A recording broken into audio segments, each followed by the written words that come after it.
جانتے ہیں کہ جانوروں میں بھی غیرت اور وفاداری کے ایسے جذبات ہوتے ہیں جو انسانوں کو حیران کر دیں۔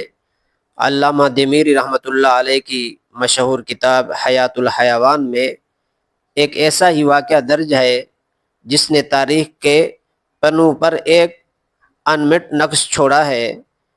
واقعہ یہ ہے کہ ایک دفعہ کا ذکر ہے کہ ایک شکاری نے ایک پرندے کا شکار کیا اور اسے ذبح کرنے لگا۔ اس پرندے کے جوڑے دوسرے پرندے نے جب یہ دیکھا تو وہ بے قرار ہو کر شکاری کے گرد چکر لگانے لگا۔ وہ پرندہ بار بار اپنی چونچ زمین پر مارتا اور عجیب و غریب آوازیں نکالتا، گویا وہ اپنے ساتھی کی زندگی کی بھیک مانگ رہا ہو۔ شکاری نے رحم کرنے کی بجائے اس پرندے کو بھی پکڑنا چاہا، لیکن وہ پرندہ اڑ کر سیدھا اس وقت کے بادشاہ کے محل کی کھڑکی پر جا بیٹھا اور وہاں جا کر شور مچانے لگا۔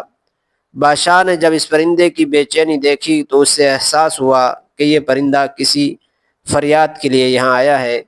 بادشاہ نے اپنے سپاہیوں کو حکم دیا کہ اس پرندے کا پیچھا کریں اور دیکھیں کہ معاملہ کیا ہے۔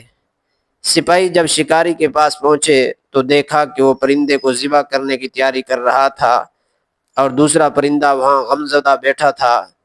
بادشاہ کے سامنے جب یہ سارا ماجرا پیش ہوا تو اس نے نہ صرف اس پرندے کو آزاد کروایا بلکہ شکاری کو بھی سخت تنبیہ کی کہ بے زبان جانوروں پر ظلم خالق کائنات کو پسند نہیں ہے۔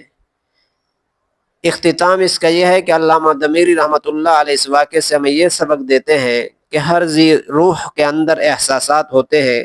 اگر ایک پرندہ اپنے حق کے لیے فریاد کر سکتا ہے تو ہمیں بھی چاہیے کہ ہم اللہ کی مخلوق پر رحم کریں، کیونکہ جو زمین والوں پر رحم کرتا ہے عرش والا اس پر رحم کرتا ہے۔